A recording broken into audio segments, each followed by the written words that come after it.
טוב, זהו, עכשיו נגמר כל העניין של התקלות.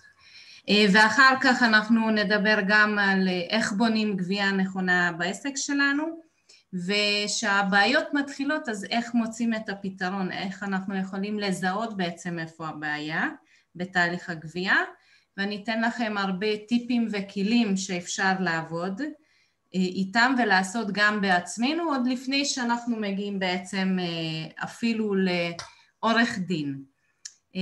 אז כמו שאמרתי, זאת אני עורכת דין מ-2013, ואני מאוד אוהבת את התחום של הפיננסים.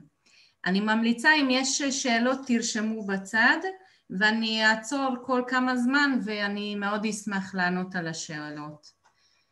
אז מה זה גבייה בעצם? כשאני מדברת על גבייה, אני מתכוונת על הפעולה האקטיבית שאנחנו עושים בעצם בעסק, שהמטרה שלו לקחת את הכסף מהלקוח תמורת השירות או המוצר שאנחנו נותנים ללקוחות שלנו. איפה בעצם מתחילה גבייה? גבייה לא מתחילה בסוף אחרי המחירה, זה מתחיל כבר בתהליך המחירה. למה? כי בעצם אחד התנאים הכי חשובים במחירה זה לדבר על תנאי תשלום ואיך הלקוח אמור לשלם.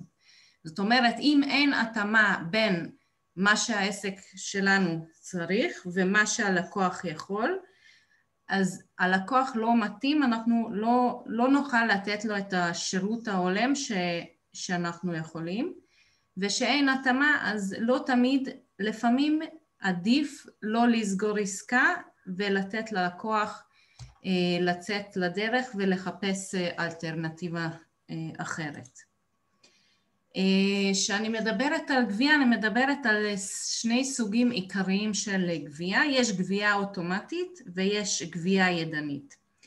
מה הכוונה לגבייה אוטומטית? זה איזושהי מערכת בעצם שפועל באופן אוטומטי. ברגע שהלקוח מחליט שהוא רוצה לרכוש את המוצר או את השירות, הוא בעצמו יכול לשלם, שזה בדרך כלל היום יש אפשרות לשלם בכרטיס אשראי באופן אוטומטי, יש אפשרות להעביר תשלום בביט, שזה חצי אוטומטי, או יש אפשרות בעצם לתת פרטי חשבון בנק ואז להעביר בעצם את הסכום לחשבון של העסק.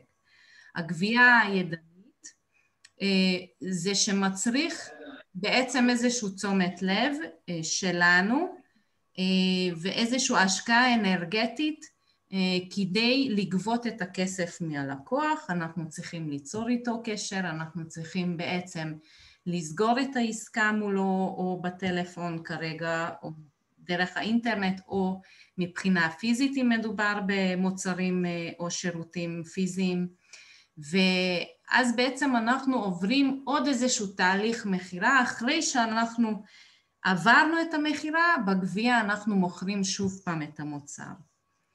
אז איפה עולים הבעיות הראשוניות ברגע שאנחנו לא הולכים על הדרך של האוטומציה? בגבייה הידנית, הדבר הראשון שכמו שאמרתי, יכול להיות כל מיני תקלות. למשל, הלקוח לא מוצא את הכרטיס, כרגע הוא לא יכול לשלם, הכרטיס לא עובר, פתאום יש לו שאלות, פתאום עולים המון התנגדויות, וזה מצריך מאיתנו לעשות את כל תהליך המחירה שוב פעם, וזה בזבוז אנרגטי מבחינת העסק, כי בזמן הזה אנחנו יכולנו לעשות כבר משהו אחר. בדבר הנוסף, שהלקוח משלם באופן אישי, אז אנחנו צריכים לדעת איך לגבות את הכסף. כמו שאנחנו יודעים, מעבר לזה שאנחנו לומדים איך לשווק ואיך למכור את המוצר ואת השירות שלנו, אנחנו גם צריכים לדעת איך לסגור את העסקאות, והרבה פעמים בעלי עסקים מתקשים בתהליך הזה, כי זה עוד איזושהי מיומנות שאנחנו צריכים לדעת ולהכיר, ואו שאנחנו עושים את זה בעצמנו כי למדנו איך לעשות את זה, או שאנחנו יכולים בעצם להביא איש מקצוע שעוזר לנו בתהליך הזה, ואז אנחנו צריכים לשלם כסף, אנחנו משקיעים בזה אנרגיה, או אנחנו מכשירים איזשהו עובד שעובד בשבילנו. ואלה גם הוצאות נוספות שמתווספות עוד לעלות של המוצר או השירות שאנחנו נותנים.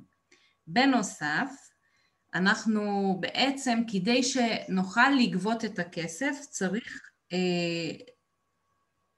להקים תנאים ברורים ולדעת מה מתאים לעסק שלנו. זאת אומרת, איזה צורת תשלום מתאים לעסק שלי, וכמה תשלומים אני יכולה לאפשר ללקוח. ומאוד חשוב לעמוד בגבולות האלה, כי תכף אנחנו נדבר על זה, מה קורה שאנחנו קובעים את הגבולות ולא עומדים בזה בעצם. אז מה הפתרון המושלם לעסק בעצם מבחינת תנאי תשלום וצורת תשלום? אז זה מאוד תלוי בהמון גורמים. למשל, אם מדובר במוצר או שירות, שזה מוצר או שירות אישי, משהו ייחודי, או זה דיגיטלי ואפשר ומאפשר הורדה אוטומטית.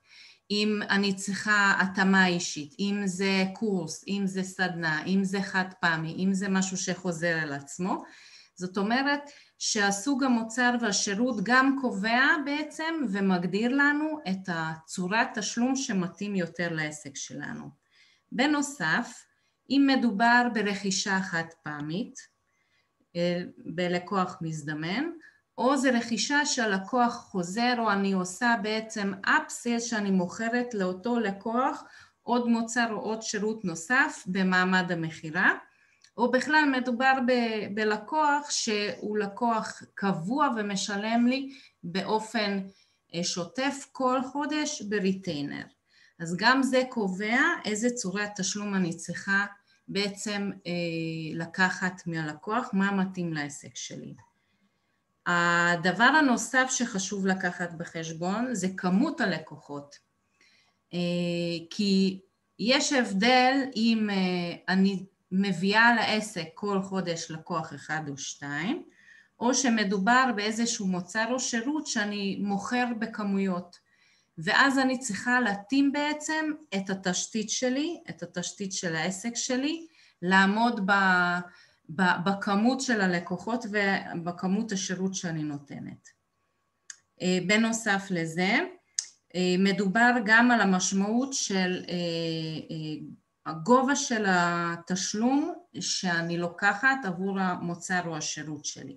שמדובר במוצר זול, אז אני רוצה כמה שיותר לייעל את התהליך של המחירה ולחסוך כמה שיותר כסף, כי אם אני מגדילה בעצם את ההוצאות שלי, אני צריכה להוסיף את זה בתמחור של המוצר שלי, ושזה קורה, זה בעצם מייקר לי את המוצר, ולא תמיד מאפשר לי, זה הולך על חשבון הרווח של המוצר או השירות שאני מוכרת. כי בוא ניקח לדוגמה, אם יש לי עסק שאני בונה בריכה, אז מדובר בסכום מאוד גבוה, אז אין לי בעיה שכל התהליך של הגבייה ולקיחת תשלום מהלקוח זה יהיה באופן אישי, כי הרווח שם מאפשר לי להוסיף את העלויות של הגבייה בתוך תהליך המחירה, ואז אני יכולה לעשות את זה במעמד המחירה. אבל שמדובר במוצר של כמה עשרות שקלים או מאות שקלים, אז זה בעצם מוריד לי את הרווח. והדבר האחרון והכי חשוב זה בעצם יכולת של בעל העסק. כי אנחנו יודעים שיש הרבה בעלי עסקים שהם עסוקים לעשות את העשייה בעסק, אם הם יוצרים או מלמדים, או כל מיני שירותים או מוצרים שהם עושים, בעצם המהות של העסק זה מצריך המון השקעת זמן, וכדי לפנות זמן לגבייה זה השקעה יותר מדי יקרה בשביל העסק, כי אנחנו יודעים שכל עסק משקיע גם בשיווק, גם במחירה, ואם הוא צריך להשקיע גם בגבייה, זה בעצם עוד עלות נוסף שצריך לקחת בחשבון. עכשיו בואו ניקח את הדוגמה שמה ההבדלים שאנחנו יכולים לעשות בתנאי תשלום ובסוגי תשלום שאנחנו מדברים על לקוחות שונים. שאנחנו מדברים על לקוח מזדמן. לקוח מזדמן בעצם שמגיע אלינו פעם ראשונה, מדובר בלקוח שהוא כבר קצת מכיר אותנו, ראה אותנו, חווה את האינפורמציה הראשונה אלינו, אבל הוא לא באמת עוד יודע מי אנחנו ואיזה שירות אנחנו נותנים לו, נכון? זה ההזדמנות הראשונה שלנו לתת את ההתרשמות הראשונית על העסק שלנו ללקוח. ושאנחנו עושים תהליך של גבייה במעמד הזה, אז מאוד חשוב לקחת את התשלום הכי בטוח עבורנו, כי לא רק הלקוח לא מכיר אותנו, גם אנחנו לא מכירים את הלקוח. הרי אנחנו לא יודעים אם הוא לקוח טוב, שאם הוא ייתן לי צ'ק ואני מפקידה את הצ'ק אז באמת יהיה שם כיסוי, או אם הוא יגיד לי שהוא ישלם בשני תשלומים בעברה, אז הוא באמת יעביר לי את התשלום השני. זאת אומרת שבפעם ראשונה שאני פוגשת את הלקוח, אני צריכה לקחת את התשלום הכי בטוח עבורי ולהבטיח את ההכנסה בשביל העסק שלי כמה שאפשר. אז או שאני לוקחת תשלום אחד, בהעברה בנקאית, בביט, באיזה צורה שאנחנו רוצים, או שאני לוקחת כרטיס אשראי, כי זה בעצם כרגע התשלום הכי בטוח. כשהלקוח כבר לקוח חוזר, אז גם הוא מכיר את העסק שלנו, גם הוא בוטח בנו, הרי הוא החליט לרכוש שוב פעם את המוצר או את השירות שלנו, וגם אנחנו מכירים את הלקוח יותר, הרי אנחנו כבר נתנו את השירות, אז אנחנו מרגישים איזושהי הקלה, ואנחנו מרגישים את הטיפוס של האדם, שהוא אדם שאפשר לסמוך עליו, אפשר לתת לו יותר תשלומים, אפשר בעצם לתת לו הנחות, אפשר לאפשר לו במקום כרטיס אשראי לשלם בצורה אחרת, ואז נוצר איזושהי הדדיות בינינו ובין הלקוח שמבוסס על אמון.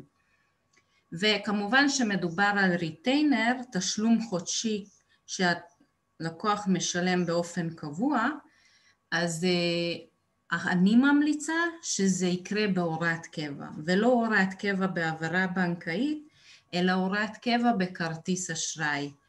כי המערכות היום הן מאוד חכמות, אם למשל הלקוח מעביר, העברנו את העסקה ב10 לחודש, וללקוח יורד כרטיס אשראי ב15, ויוצא שבאותו חודש הכרטיס כבר מלא והתשלום לא עובר. אז המערכות היום הן חכמות והן מחזירים שוב פעם את החיוב אחרי כמה זמן, ומנסים 3-4 פעמים, ובסוף החודש אני גם מקבלת ריכוז של רשימה של לקוחות בעצם, שהחודש לא, המערכת לא הצליח לגבות מהם את הכסף, ולא רק זה, בחודש הבא שמגיע תאריך החיוב, אז המערכת מנסה לגבות גם את החודש הקודם וגם את החודש הנוכחי.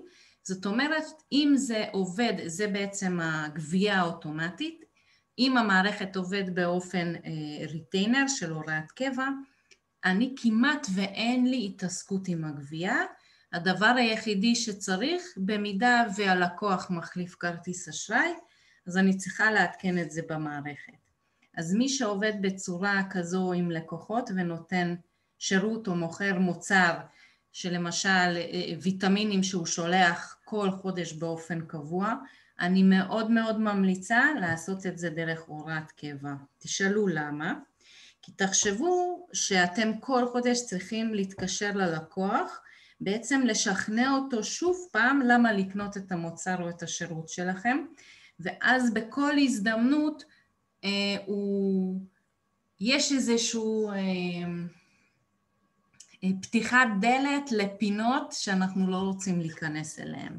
אז אם כבר הלקוח מרוצה, אז אנחנו נותנים את השירות הכי טוב, וזה מקובל שהלקוח משלם באופן סדיר, ובמידה והוא לא מעוניין יותר, אז הוא יוצר איתנו קשר, ואז אנחנו מפסיקים בעצם את ההתקשרות בינינו.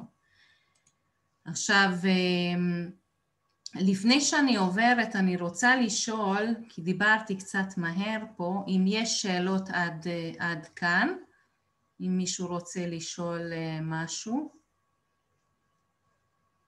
או כבר אף אחד לא פה, ואני מדברת לעצמי. יהודית, חלק מהאנשים אומרים שרואים מטושטש, אני רואה טוב, אבל אני לא יודעת, יש מה לעשות? אני גם רואה טוב, אני לא יודע. אני חושבת גם אני רואה מצוין. כן? אוקיי, אז כנראה שזה נקודתי, אוקיי. יכול להיות שזה קשור לאינטרנט, אני יכולה אגב לשלוח אחר כך את המצגת, רואים מצוין, אבל מצד שני יש לפעמים נעלם הדיבור, יכול להיות שזה בעיה אצלי. אוקיי, אז תגידו אם יש איזשהו חלק שלא שמעתם או לא היה ברור, אני אשמח להסביר, ותעצרו אותי אם אמרתי משהו ויש למישהו איזושהי שאלה, אני אשמח לענות גם. בסדר? אז אני ממשיכה ואתם יכולים לכתוב בצ'אט וסימה תעצור אותי במידה ויש צורך.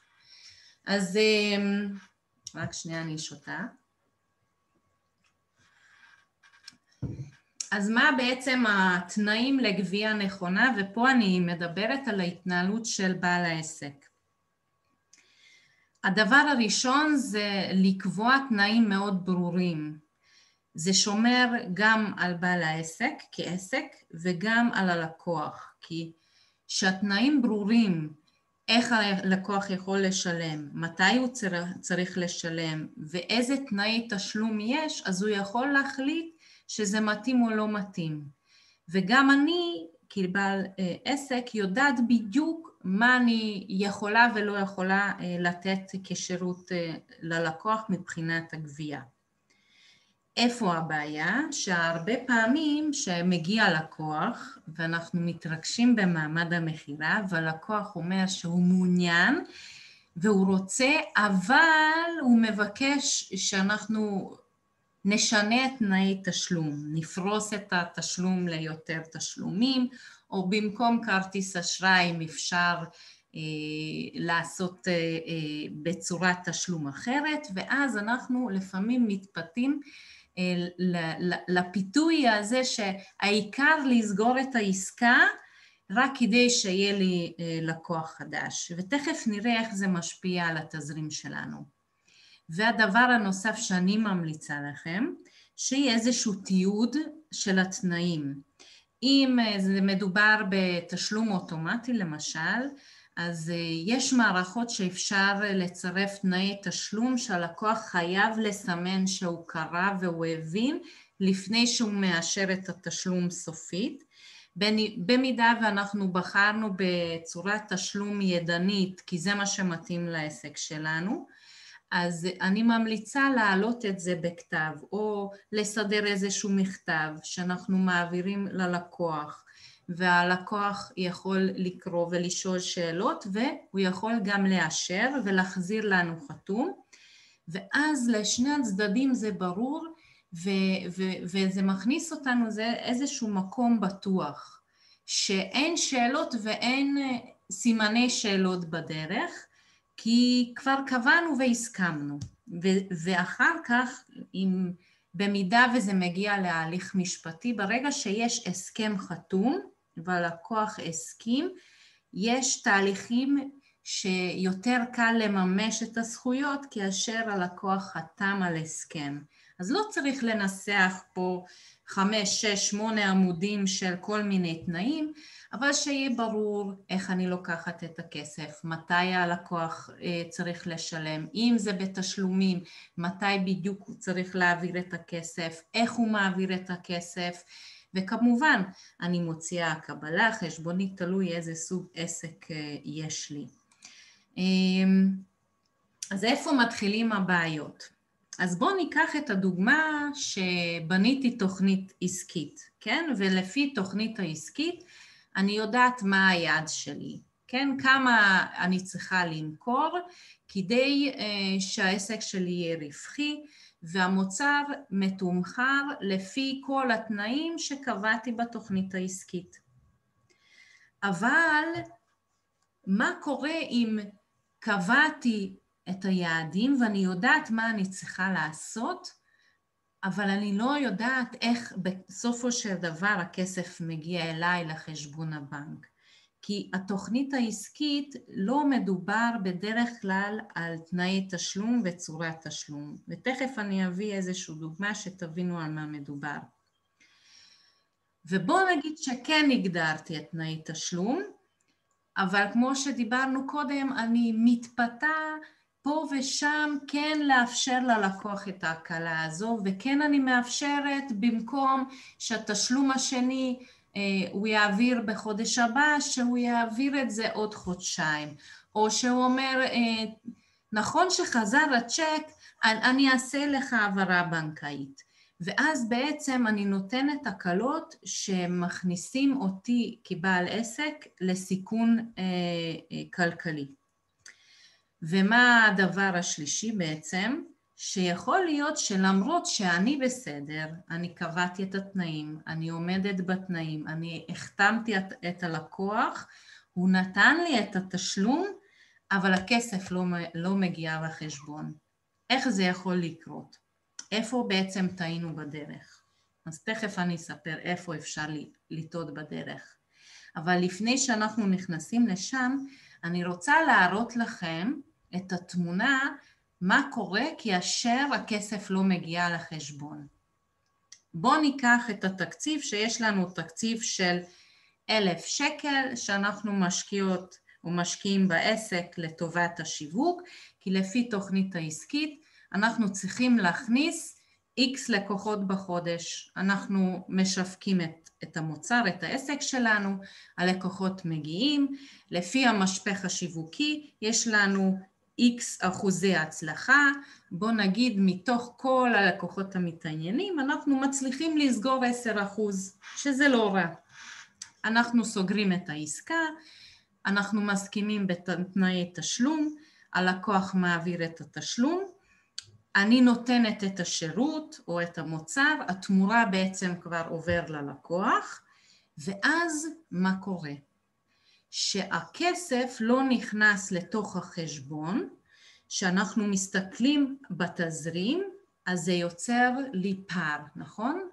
כי אני יודעת שלפי תוכנית העסקית, אני צריכה להשקיע 1,000 שקל כל חודש בשיווק שלי, כדי שהכמות שאני הגדרתי לעצמי, כמות הלקוחות או המוצר שאני מוכרת, ייכנס למערכת וזה ייצור לי מעגל של תזרים. אבל מה קורה אם הכסף לא נכנס לחשבון? ואז חודש הבא, במקום שמתוך התמורה אני אשקיע בשיווק את 1,000 שקל, יש לי שם חוסר, כן? כי לא קיבלתי את התמורה. אז אני מפסיקה לשווק? לא, כי אם אני מפסיקה לשווק, אז לא יהיה לי לקוח, נכון? אז אני משקיעה שוב פעם את 1,000 שקל לשיווק, שוב פעם אני סוגרת 10% הצלחה, שוב פעם אני מוכרת את המוצר, נותנת את השירות, ואז מה קורה בעצם? מה שקורה שבמחיר של אחד אני נתתי כבר 2 מוצרים, או נתתי פעמיים שירות, וקיבלתי מחיר רק פעם אחת, ואז בתזרים זה מופיע לי כחוסר. ושאנחנו מסתכלים על השיווק, מחירה, שירות ותזרים, זה יוצר לנו מטריה. כשיש לנו חור באחד המקומות האלה, אז הגשם נופל על הראש שלנו. ושהגשם נופל על הראש שלנו אנחנו נרטבים, ושאנחנו נרטבים אז העסק בבעיה. למה? אני אגיד למה, כי בסופו של דבר, רק שנייה לפני שאני עוברת לכאן, תדמיינו לעצמכם שאתם מוכרים קורס, בואו ניקח דוגמה, שאתם מוכרים קורס דיגיטלי, והקורס עולה 5,000 שקל. ולפי התוכנית העסקית, בתזרים צריך להיכנס 2,500 שקל מכל מחירה בכל חודש, אז אתם יכולים לחלק את זה לשני תשלומים, כדי שזה יעמוד בתוכנית העסקית ובתוך התזרים. אבל בא לקוח ואומר, זה יקר לי, אני בעצם לא מבינה את הערך ואת התועלת בשבילי, אני רוצה שאני אקנה אם תחלקי לי את זה ל10 תשלומים. ואז מה קורה? במקום שיכנס לי 2,500 לחשבון, נכנס לי רק 500 שקל. ואז זה יוצר לי פער של 4,500 שקל, לא, 2,000 שקל, בעצם אם אני הגדרתי 2 תשלומים, אז זה יוצר לי חור בתזרים של 2,000 שקל. ואם אני ממשיכה להתנהל ככה, מה אני אראה? שאני מוכרת, אני משווקת, והכסף בסופו של דבר לא נכנס לחשבון הבנק שלי, ובסופו של דבר אני מכניסה את העסק שלי לתוך בור כלכלי, כי חסר לי כסף כדי לגלגל שוב פעם את כל התהליך הזה שלה. אני קוראת לזה שמשית, המטריה שלי שמגן על העסק שלי. עכשיו אני עוצרת רגע ואני שואלת אם יש בקשר לזה איזושהי שאלה. תרצו שאני אדגיש משהו מסוים, או אפשר לא להסכים איתי גם, אגב. אם אין שאלות אז אני ממשיכה. סימה, יש שאלות? לא. לא? אוקיי, אז אני ממשיכה. תגידו אם אתם רוצים קצת שאני אתן את הקצב, כי אני יכולה לדבר יותר לאט גם. עכשיו, בואו ניקח את צורת תשלומים. איזה צורת תשלומים קיימים היום, שהכי מקובלים מבחינת התנהלות עסקית. אז קודם כל יש את המזומן, שאנחנו כולנו מכירים, שאני יכולה ללכת ולשלם במזומן. עכשיו, אני מקווה שכולם יודעים שיש חוק שמדבר על התנהלות במזומן של בעל עסק, שחוק המזומנים אומר שבמידה ומדובר בעסק שמוכר מוצר או שירות במסגרת עיסוקו, אז הגבול של הסכום שהוא יכול לשלם זה 11,000 שקל, זה הגבול שהוא יכול לקבל, זה 11,000 שקל במזומן, שזה כולל מע"מ, זה לא לפני מע"מ, זה כולל מע"מ, או אם זה עובר את ה-11,000 שקל, אז עד 10% של הסכום, מה שיותר קטן. זאת אומרת, אם המוצר עולה 50,000 שקל, אז 10% זה 5,000 שקל, אז מה שאני יכולה לקבל במזומן זה 5,000 שקל. וזה מאוד מאוד חשוב, כי ב1 לינואר 2020 רצו להכניס תיקון לחוק, שמדבר להוריד את הגבול של המזומן ל-6,500. הסיבה שזה לא נכנס זה רק בגלל הקורונה, אז אני מניחה שבחצי שנה הקרובה זה כן ייכנס, זאת אומרת שמורידים את המדרגה עוד יותר נמוך, ומי שעובר על החוק משלם על זה ביוקר. אני מראה לכם איזשהו סימולטור של, רק שנייה, רשות המיסים, רק אני לא מצליחה לצאת מהמצגת, שאני אשלח לכם קישור תכף, רק שנייה, על התנהלות המזומן, שתדעו לכם שזה מאוד מאוד חשוב גם כאדם פרטי, כי הגבול במסגרת עסקאות כאדם פרטי הוא 50,000 כרגע, וכעסק זה 11,000, ותראו יש פה, אתם לא רואים, נכון סימה? רק שנייה. את מה? רואים את המוניטור? רואים את לא. את זה, את הסימולטור לחוק שימוש במזומנים? אוקיי. אז אני אשלח לכם את הקישור הזה בצ'אט תכף, שתוכלו להשתמש ולשחק עם זה, כי זה מאוד מעניין. רק שנייה, איפה הצ'אט? טוב, לא מוצאת, תכף אני אשלח, לא יודעת למה. ופה אתם יכולים לסמן כל דבר, אם אני משלם או אני מקבל, אם אני בתחום העיסוק שלי, כי אם אני קונה או מוכרת משהו כבן אדם פרטי, אז זה משהו אחר, ואם אני בתחום העסק שלי, זה גם כללים אחרים, ואם אני תייר, זה עוד פעם חוקים חדשים, אז אתם פשוט יכולים לבחור פה את כל האפשרויות, ובסוף הוא גם אומר לכם, אגב, בואו נעשה איזשהו ניסיון, סתם.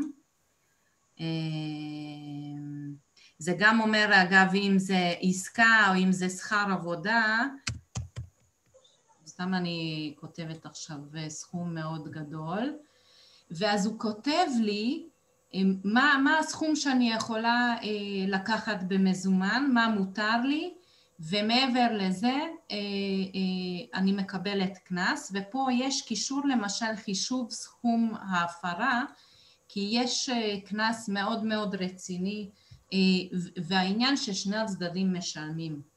אז במקרה ששני הצדדים בעצם בהפרה של החוק, אז גובים את זה משני הצדדים. אז אני אשלח לכם את הקישור אחר כך, עכשיו אני לא מצליחה, לא יודעת למה. אז זה לגבי המזומן. יש שאלה בקשר לזה? אם לא, אפשר גם בסוף. רגע, הנה הצ'אט, הנה מצאתי את הצ'אט. אני שולחת לכם את הקישור, תשמרו את זה ואתם תוכלו אחר כך לראות ולהסתכל. עכשיו לגבי הצ'קים, במקרה שעסק מקבל צ'קים אנחנו יודעים מה בעצם הסיכון בצ'ק.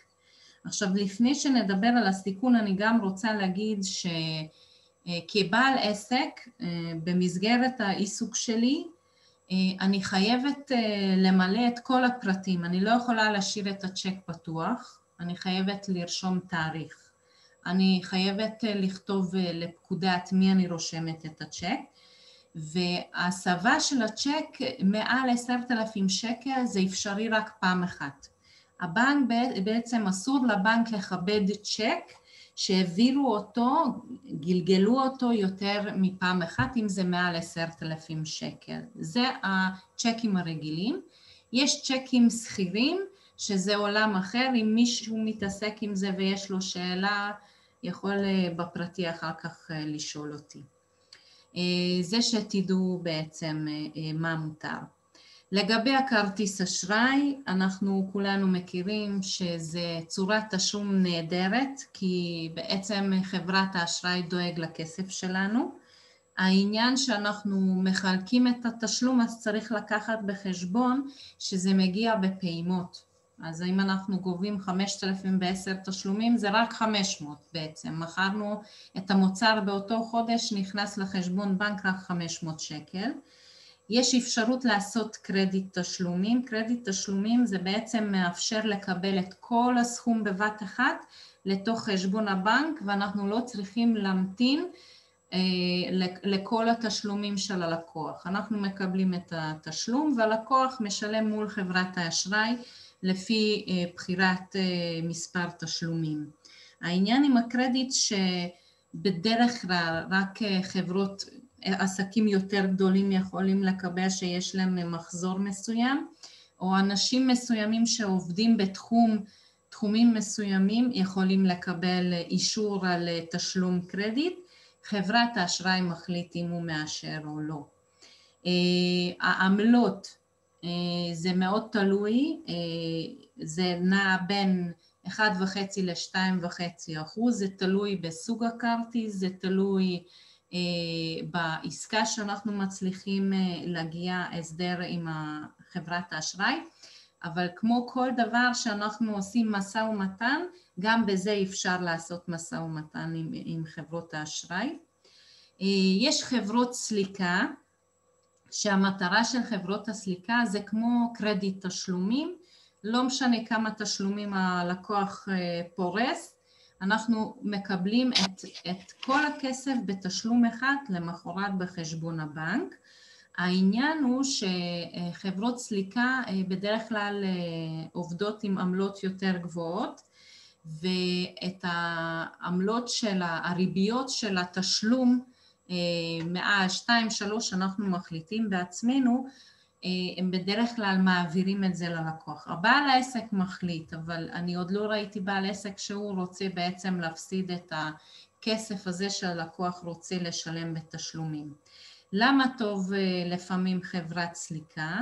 כי אז אנחנו יכולים באמת לתת את האפשרות ללקוח לשלם בתשלומים, והתזרים שלנו לא נפגע בדרך. אז לא משנה אם הלקוח רוצה לפרוס, אני מקבלת את הכסף לחשבון. והיום יש כבר כל מיני צורות העברה בנקאית, שזה גם העברה בנקאית הקלאסית וגם ביט ופייבוקס וכל מיני תשלומים. עכשיו תדעו, רק אני מזכירה מי שעוד לא יודע, שבאפליקציות יש הגבלת סכום יומי, פר עסקה ופר חודש ופר שנה.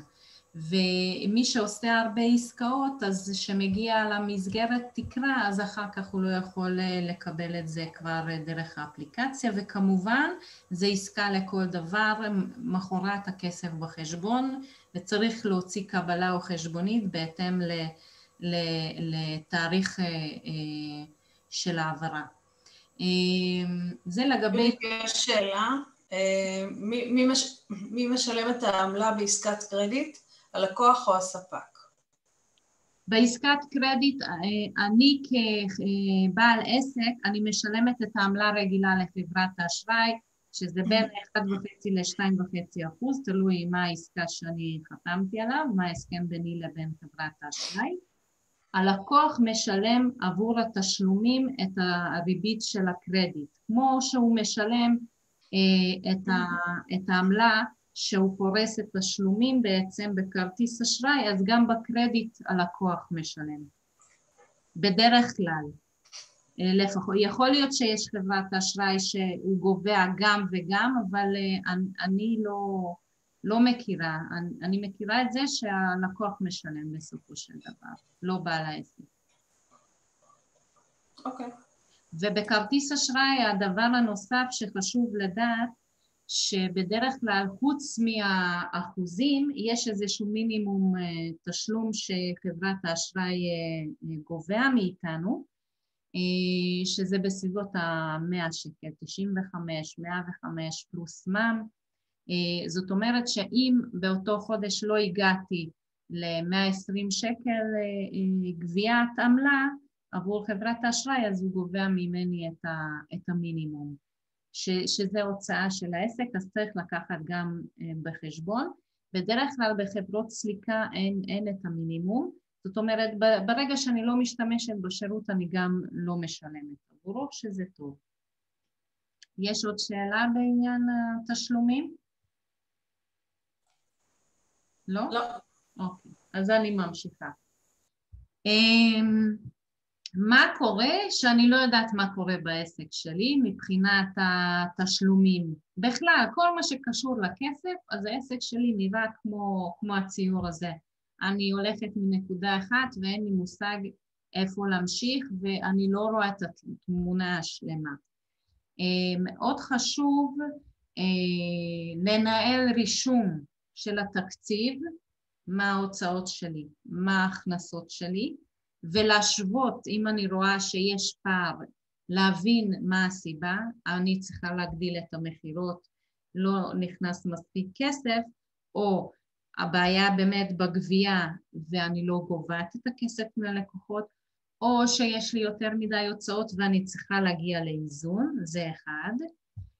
צריך לנהל רישום על הגבייה בפועל, מה הכסף שנכנס באותו חודש, זה מאוד חשוב. לי למשל יש בין 30 ל-40 לקוחות שמשלמים בהוראת קבע, נכון להיום, ואני כל חודש לוקחת שעתיים לשבת ולעשות את הרישום, הלקוח הזה שילם ככה, הלקוח הזה שילם ככה, ואני רואה ואני מסמנת, הלקוח הזה לא שילם כי לא עבר הכרטיס, ואז אני בודקת שחודש הבא הוא כן עבר.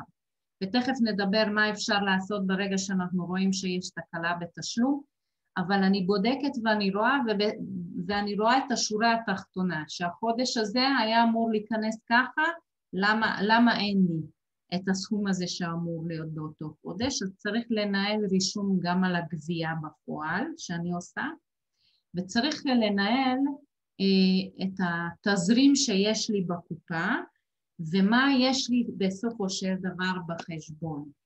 למה זה חשוב? אחד, אנחנו יודעים, צריך להשוות בין הקבלות חשבוניות לבין ההכנסות שאין פער ולא פספסנו משהו בדרך, אוקיי? כי מס הכנסה הוא לא החבר הכי טוב שלנו.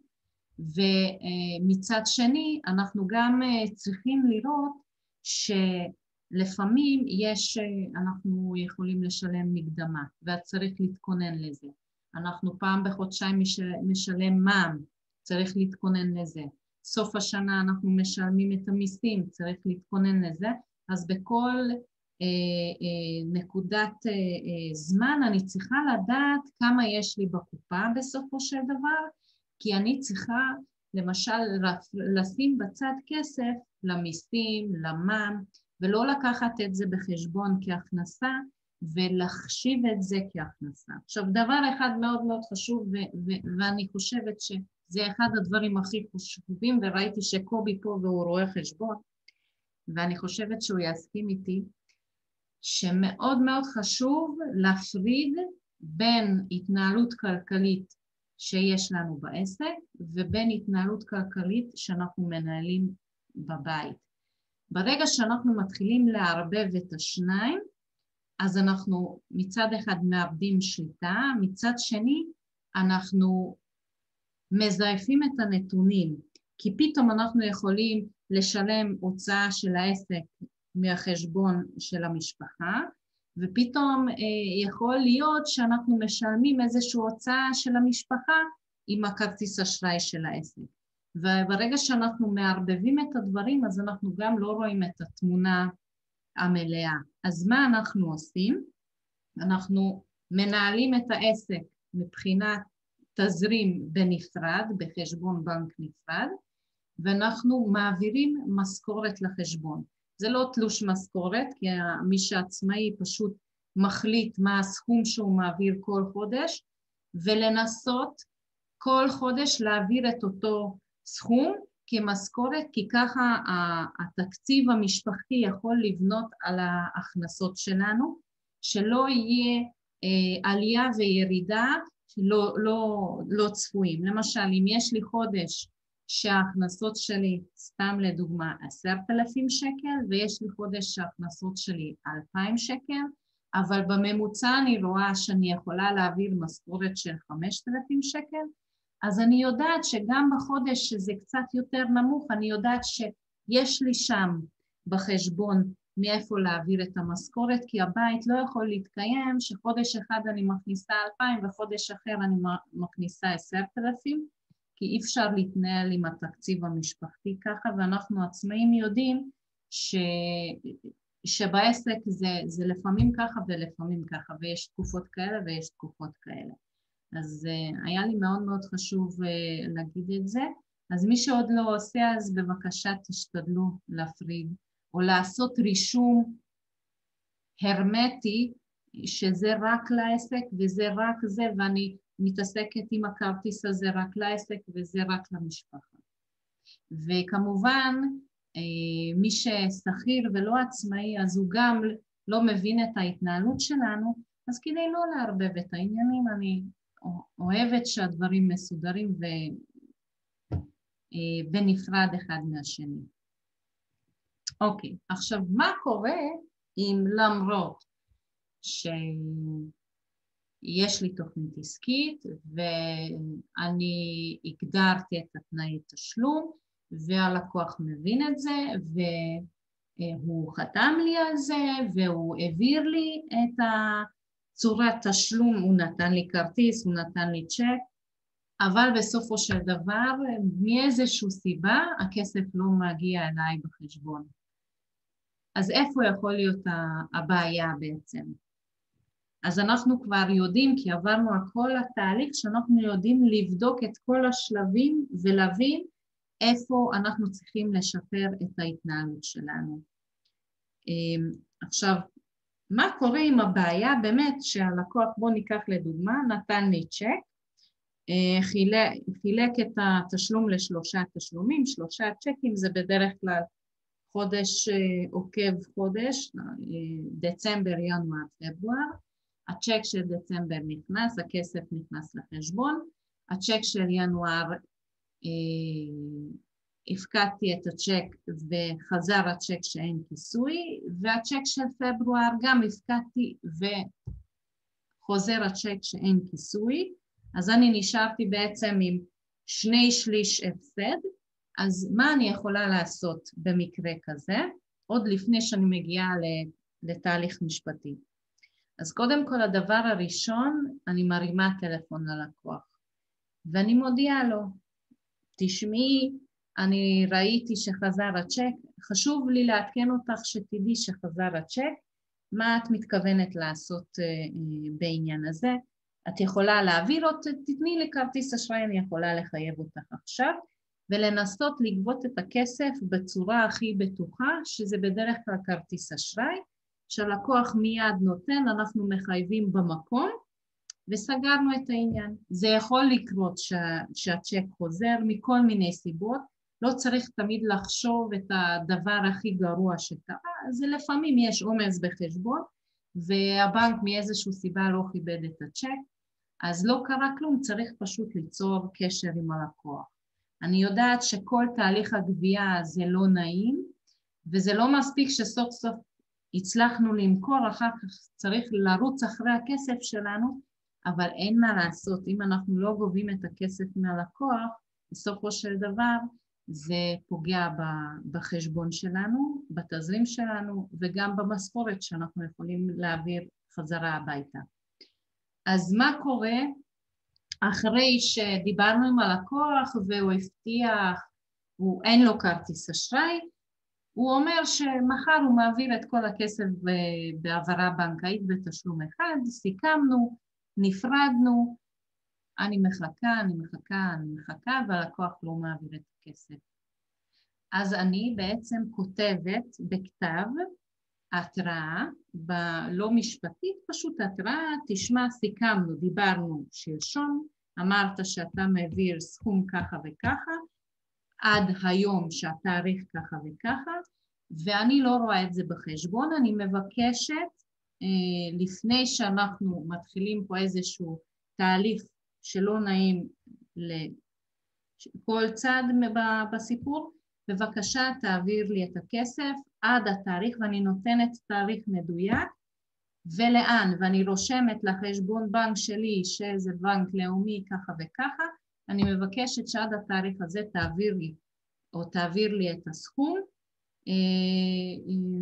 ואני לא מאיימת, אני פשוט מודיעה שוב פעם. עכשיו, אם זה שוב פעם לא קורה, אז אנחנו לא מגלגלים יותר את הסיפור, כי כשהלקוח מתחיל להתחמק, אז יש שם בעיה, או שהוא לא רוצה לשלם מאיזושהי סיבה, והוא לא מגלה לי, כי כבר דיברתי איתו, והוא לא אמר לי מה הבעיה. כי אם הוא היה אומר לי, תשמע, אני לא מרוצה מהשירות או מהמוצר, אז יכולנו להתמודד עם זה, אבל הוא לא אמר לי את זה. הוא אמר לי שהוא ישלם, אז הוא מתחמק ממני, נכון? אז לפעמים זה השלב שבאמת אני יכולה לפנות להליך משפטי. אני ממליצה בדרך כלל, לפני שאתם הולכים לצד הבא לפתוח איזשהו הליך, שתכף אני אספר מה אתם יכולים לעשות לבד, כן אני ממליצה איזשהו מכתב התראה מעורך דין, כי יש לזה משקל עבור הלקוח, שהוא מקבל מכתב עורך דין, ואז הוא כבר יודע שאנחנו עברנו את הגבול, ואנחנו רוצים לטפל בעניין של הגבייה, ואז אנחנו נותנים לו עוד הזדמנות בעצם להסדיר את התשלום. כמובן, אם מדובר על לקוח שכרגע נכנס לאיזושהי בעיה אישית, משפחתית, כלכלית, והוא מדבר איתנו, אז אנחנו יכולים להגיד לו, אין בעיה, תשמע, אני מבין אותך, אז אני אתן לך עוד זמן, בוא תיקח עוד זמן ותעביר לי את זה בחודש הבא, או בוא תן לי כרטיס אשראי ובוא נפרוס את זה לתשלומים. אבל כשהלקוח לא מדבר איתנו, אז לפעמים אנחנו לא יכולים להגיע איתו להסדר, אז כשאנחנו שולחים מכתב התראה מעורך דין, יש לו משקל, והרבה לקוחות בנקודה הזו שמקבלים מכתב מעורך דין, כן מעדיפים להסדיר את התשלום, כי הם לא רוצים להיכנס לכל מיני הליכים משפטיים. אז מה כן אפשר לעשות? ואני רואה שאנחנו תכף רגע. אז אנחנו יכולים, אם יש לנו צ'ק שחזר, אנחנו יכולים לגשת עם הצ'ק להוצאה לפועל ולפתוח תיק בהוצאה לפועל לגביית הסכום של הצ'ק. מאוד חשוב שמדובר בשלושה תשלומים, והצ'ק הראשון חוזר, אני יכולה לגשת עם הצ'ק הראשון כבר שחזר שאין כיסוי בחשבון, ואם יש לי עוד צ'ק אני חייבת להפקיד בפירעון, בתאריך של הפירעון, גם את הצ'ק השני או השלישי, ורק שזה חזר גם שאין כיסוי, אז אני יכולה לקחת גם את הצ'ק השני, ולפתוח הליך בהוצאה לפועל, ולא תמיד חייב עורך דין אגב, כי מדובר בסכומים קטנים, ברגע שאין ייצוג בתיק, אז הוצאה לפועל הם כן, יש הליכים שהם פשוט מדריכים את הלקוחות מה צריך לעשות. אז אפשר לפתוח בסכומים קטנים, גם בלי ייצוג, ותמיד אפשר להתייעץ. בנוסף, אפשר לפתוח תביעה קטנה, שזה לא מדובר בצ'ק. למשל, נרשמתי לקורס וביטלתי לפני תחילת הקורס, ושילמתי בכרטיס אשראי והבית ספר לא החזיר את הכסף. אז אני יכולה בעצם, כי אין לי צ'ק, אין לי שום שטר שאני יכולה לקחת איתי, אני חייבת לפתוח תביעה מול הבית ספר. אז יש ההליך שנקרא תביעה קטנה, שזה עד 34,000 שקל, שזה נכון לראשון 2020, וכל שנה מעדכנים את זה מחדש. אז אני יכולה לפתוח ההליך שזה אונליין, אני ממלאה את הטופס, אני מצרפת את כל הניירת שיש לי, נכון, אני כתבתי לו מכתב, אולי יש התכתבות בוואטסאפ, אולי יש התכתבות במייל, אולי יש שיחה מוקלטת, או יש איזשהו ניירת שעבר בינינו, אני יכולה לצרף את כל מה שיש לי, בעצם לכתב התביעה, ואני לא צריכה ייצוג של עורך דין, אני יכולה לבד לפתוח את התיק, וגם אין בכלל עורך דין בתיק, כי גם עורך דין לא מקבל החזר של שכר טרחה, אז זה גם לא שווה. והדבר השלישי שאני יכולה לעשות, ואני תמיד ממליצה, שכאשר יש ספק מה לעשות עם הלקוח, תתייעצו. תלכו ותיקחו שעת ייעוץ, ואז יודעים בדיוק מה לעשות ואיך לעשות, ועורך דין יכול להגיד לכם מה הכדאיות אם אתם הולכים להליך כזה, ומה הכדאיות אם אתם הולכים להליך אחר, ואם אתם צריכים בכלל ליווי, כי הרבה פעמים אין צורך, מכתב ההתראה יכול גם לעזור, או שעורך דין מרים טלפון ללקוח וגם יכול לעזור. אז זה מה שאתם יכולים לעשות בעצמכם, ופחות או יותר זה מה שחשבתי שחשוב לדבר בקשר לגבייה.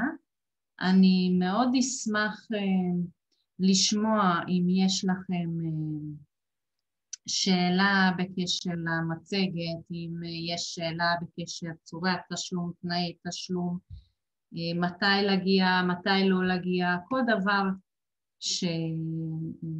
שתרצו לשאול, שזה כללי ולא ספציפי אליכם, אני מאוד אשמח לענות. וכמובן אם תרצו להתייעץ על משהו ספציפי, אז אני לרשותכם. מוזמנים לפתוח מיקרופון אם יש שאלה, כי אני בגדול סיימתי את המצגת שלי. זה היה מאוד מקיף ומפורט, לא השארתי שאלות. אוקיי. אז הקלטתי, אני יכולה לשלוח מי שרוצה לקבל את ההקלטה, אולי לראות שוב פעם, אני יכולה לשלוח גם את המצגת שלכם כתוב, ואני עושה גם מי שרוצה לשבת איתי ולעבור על הנקודות בעסק, מה תנאי תשלום, מה כדאי, באיזה צורה כדאי לגבות את התשלום, אני מאוד אשמח גם בזה לעזור. בהקשר לזה שאלה ברשותך. כן. לקוח שפונה אלייך, הוא מגיע אלייך או שאת מגיעה אליו לראות את העסק, איך הוא מתנהל? מה הכוונה מגיע אלייך? מגיע אלייך למשרד, מציג לך את הנתונים שלו, או שאת מגיעה אליו גם לעסק לראות איך זה מתנהל בפועל? שמדובר בגבייה? לא דווקא בגבייה, אלא להתחיל עם מישהו לעבוד, שבסוף הוא מגיע איתו לרטיינר, כמו שאמר, כלשהו, תשלום כלשהו, ולתת לו עצות כאלו אחרים, אם את גם מגיעה למקום העבודה, איפה שהוא מנהל את העסק שלו. אני יכולה להגיע, שמתאפשר לי וזה באמת קרוב אליי, אני יכולה להגיע בפיזי, אין לי בעיה. וזה, אם זה מה שיעזור, אני יכולה. אפשר להגיע גם אליי למשרד, ומי שמתנהל עם ריטיינר, אז יש כללים מאוד מאוד ברורים, ואני מאוד מאוד ממליצה כמה שיותר אוטומציה עם הלקוחות, כי אז זה מוריד לנו המון כאב ראש בגבייה, וזה הכי טוב לעסק שלנו. זה ענה לשאלה או שאלת משהו אחר ואני לא הבנתי? לא, זה בסדר. את אפילו עושה משהו שלא שאלתי והייתי שואל, אז זה עלה לשאלה שאולי חשבתי גם לשאול. אני רציתי להגיד שזה היה מאוד מאוד מאוד מעניין, כמי שניהל את מחלקת תביעות בכלל ביטוח אשראי שעוסק בגבייה, אז מאוד מאוד אהבתי לשמוע מה שאמרת, ואני רוצה לציין נקודה נוספת, בקשר למה שאמרת של הפרדה בין החשבון לפרטי עסקי, שדבר מאוד חכם, אני ממליץ את זה לכל הלקוחות שלי, יש אלמנט נוסף של אלמנט המס. ברגע שיש הפרדה, אז כל ההוצאות בחשבון העסקי, בתנאי ששם נועל רק החלק העסקי, ההוצאות האלה הן מוכרות במס הכנסה. ברגע שיש חשבון אחד, וזה חשבון מעורב, ויש באותו חשבון גם את ההוצאות העסקיות, וגם את ההוצאות למכולת ולסופר ולגן, מה שנקרא חשבון מעורב, ההוצאה הזו לא מוכרת למס הכנסה.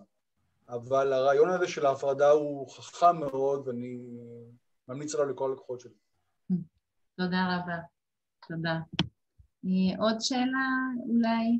או תרצו להוסיף או לא להסכים, זה אני גם אוהבת, אם מישהו לא מסכים איתי במשהו. אם לא, אז מי שרוצה לקבל מצגת הקלטה, אז תכתבו לי, אני אשמח להעביר. אם יש, אתם מכירים אנשים שלפי דעתכם זה יכול לעזור, שהם ישמעו את ההרצאה, אז אין לי בעיה שתעבירו את זה הלאה לאחרים. ואם יש לכם שאלה בעניין משהו ספציפי, אז אתם מוזמנים לפנות גם בפרטי. ואני מודה לכולם, היה לי מאוד נעים. תודה רבה לך. שנתתי הרבה ערב. תודה רבה. לילה טוב. ערך מאוד גדול, הרבה תודה. תודה רבה לכם. לילה טוב. להתראות לילה טוב.